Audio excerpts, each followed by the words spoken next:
మీరింకా ఇక్కడే ఉన్నారా? హ్మ్. మీ జంట ఏ బ్లాక్‌లోకెళ్ళండి. రవీంద్ర, భారతి మీరు బి బ్లాక్. అలాగే నితిన్ అండ్ శ్రీలేఖ మీరు మాత్రం సి బ్లాక్‌లోకి వెళ్ళండి. ఇక మీరు ఏ బ్లాక్‌లోకి వెళ్ళండి. ఆ! అందరిని ఒక్కొక్క బ్లాక్‌లోకి పంపిస్తున్నారు. మరి మమ్మల్ని ఏ బ్లాక్‌లోకి పంపిస్తారో మీరా జెడ్, జెడ్ బ్లాక్‌లోకి వెళ్ళండి. అర్థమైంది కదా! అని అనగానే ఇక పదండి గౌరి గారు అని అంటూ శంకర్, గౌరి ఇద్దరు కూడా రూమ్‌లోకి వెళ్తూ ఉంటే ఇక అదే సమయానికి శంకర్ తమ్ముళ్ళు నడుచుకుంటూ వస్తూ ఉంటారు. ఏమయ్యా అటు చూడయ్యా అని అనగానే యాదగిరి చూసి ఒక్కసారిగా షాక్ అవుతాడు. ఏంటే ఇప్పుడు వీళ్ళు తగులడ్డారేంటి? ఇప్పుడు ఎలా మేనేజ్ చేసేది? అదే కదా అయ్యా! ఇప్పుడు ఏం చేస్తారో అని అంటూ ఉంటే ఈ విషయం ఎలా ఏం చేయాలి?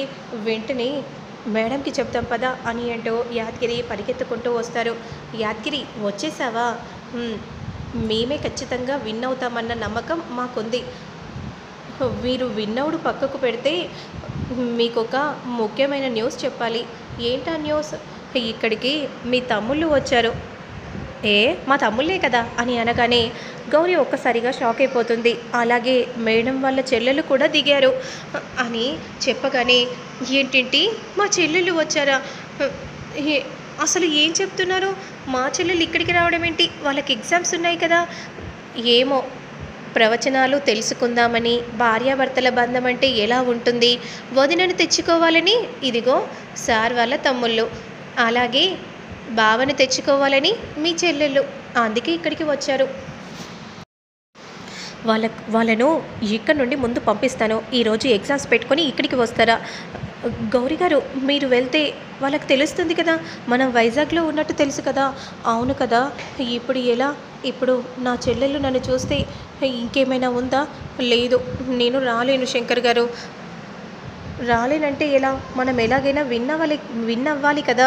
ఫైనల్ వరకు వచ్చాము. ఇంకొక రౌండ్ మాత్రమే ఉంది. అమ్మో నా వల్ల కాదు. మా చెల్లెళ్ళ ముందు మాత్రం నేను అలా చెయ్యలేను.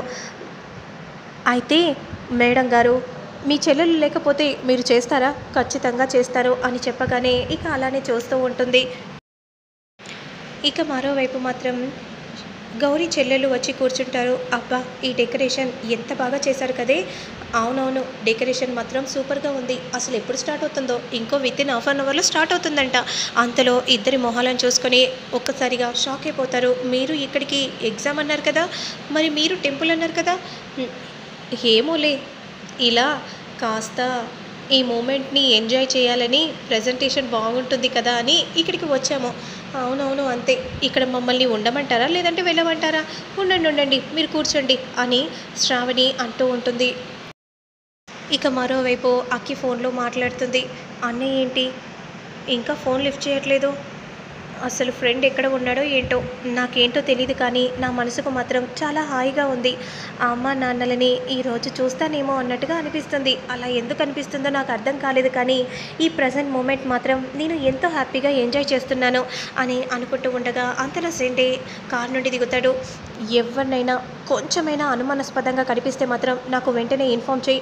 అలాగే ఇక్కడికి వచ్చే ప్రతి ఒక్కరిని కూడా కంట కనిపెట్టుకుంటూ ఉండు అని సెంటే చెప్తూ ఉంటే సరే సార్ అని సెక్యూరిటీ గార్డ్ అంటూ ఉంటాడు. అయ్యో మీరు ఇక్కడ ఉన్నారా?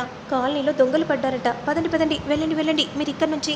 కాలనీలో దొంగల అయినా మా ఇంట్లో ఏమున్నాయి? ఏమున్నాయిరా? ఏం లేవు కదా. అవును అసలే గౌరీ గారు పిసినారు. ఇక కాస్ట్లీ వస్తువులు కూడా లేవు. దొంగలు పడితే ఏంటి ఏమెత్తుకొని పోతారు అని అనగానే అవునా సరేలే మీరు ముందు ఆగండి. అసలే షాపింగ్ మాల్లో 50% డిస్కౌంట్ అంట, త్వరగా వెళ్ళండమ్మా అని అనగానే నిన్నే షాపింగ్ చేసాం మళ్ళీ ఇప్పుడు చేస్తామా? ఇక మేము చెయ్యం అని అనగానే ఏం కదిలే ఈ షో అంతా చూసి ఆ తర్వాత అందరం ఇంటికి బయలుదేరదాం సరేనా అని విధంగా అనగానే అంతలో సెండిని చూసి సార్ వచ్చారా? వచ్చాను యాద్గిరి. సార్ మీకు ఒక ముఖ్యమైన విషయం చెప్పాలి. యాద్గిరి అసలు అభయ్ ఇక్కడికి రానని అంటున్నాడు. దీని వెనుక రాకేష్ ఇన్ఫ్లుయెన్స్ ఉందేమో అని అనిపిస్తుంది. అతను మనకు ఇలా తగలబడ్డాడేంటి సార్? అదే నాకు కూడా అర్థం కావట్లేదు. ఇంకో విషయం ఏంటంటే మేడం గారి చెల్లెలు కూడా ఇక్కడికి వచ్చారు. వాళ్ళు ఉంటే చేయనని అంటున్నారు. ఏముంది ఇద్దరు చూస్తారు కదా, సర్ప్రైజింగ్గా ఫీల్ అవుతారు. ఇద్దరికీ సర్ప్రైజే అవుతుంది కదా. లేదు సార్ నాకెందుకో కంగారుగా ఉంది. ఏం కాదు యాద్గిరి, మరిప్పుడు ఎలా సార్? వాళ్ళు నువ్వు వెళ్ళే ప్రయత్నం అయితే చేయాలి. సరే నువ్వు చూసుకో అని అంటూ ఉండగా, "ఫ్రెండ్ వచ్చేసావా? అన్నయ్య ఎక్కడ కనిపించట్లేదు." ఏదో వర్క్ ఉండి ఆగిపోయాడు. వస్తానని చెప్పాడు. సరేనా అక్కి? సరే ఫ్రెండ్ అని అంటూ ఉంటే, ఇక నేను అనౌన్స్ చేస్తాను. ఇప్పుడేనా? అనౌన్స్ చేయనివ్వు. అలాగే నువ్వు కూడా స్పీక్ ఔట్ చేయాలి. నేనా? ప్రోగ్రామ్ అంతా అయిపోయాక మాట్లాడతానులే. లేదమ్మా అక్కి, నువ్వే ముందు మాట్లాడాలి. ఏమండి ముందు వాళ్ళని ఎలా పంపించాలో మనం ప్లాన్ చేద్దాం పదండి అని అంటూ అక్కడ నుండి వెళ్తూ ఉంటే, హాయ్ ఎవ్రీవన్, మీరందరూ కూడా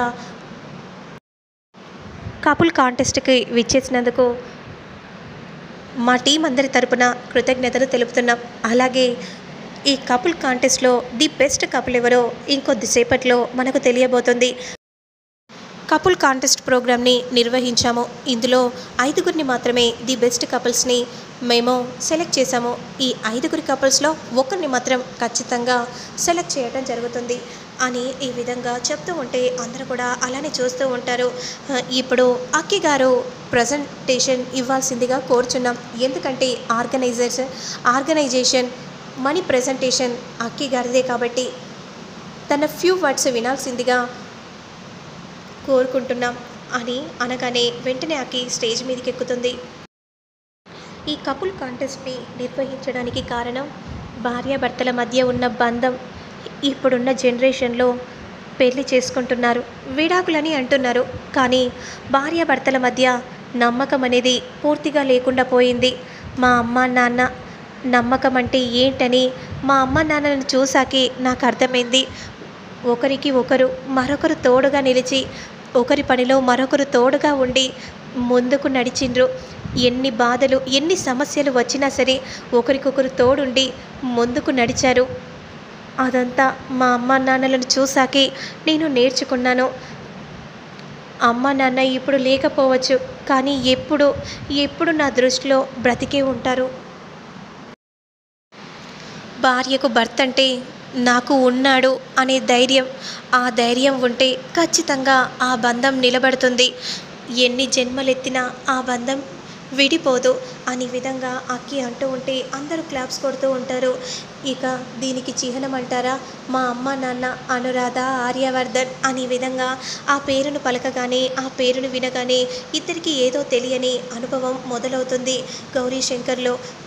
అమ్మ నాన్నలను చూసాకే ప్రేమ, ఆప్యాయత, అనురాగం ఎలా ఉంటుందో నాకు తెలిసింది. ఎక్కడ ఉన్నా సరే మా అమ్మ నాన్న ఎప్పుడు నా దృష్టిలో ఇక్కడే ఉంటారు అనే విధంగా అంటూ చెప్తూ ఉంటే ఆ మాటలని ఇద్దరు అలానే చూస్తూ ఉండిపోతారు.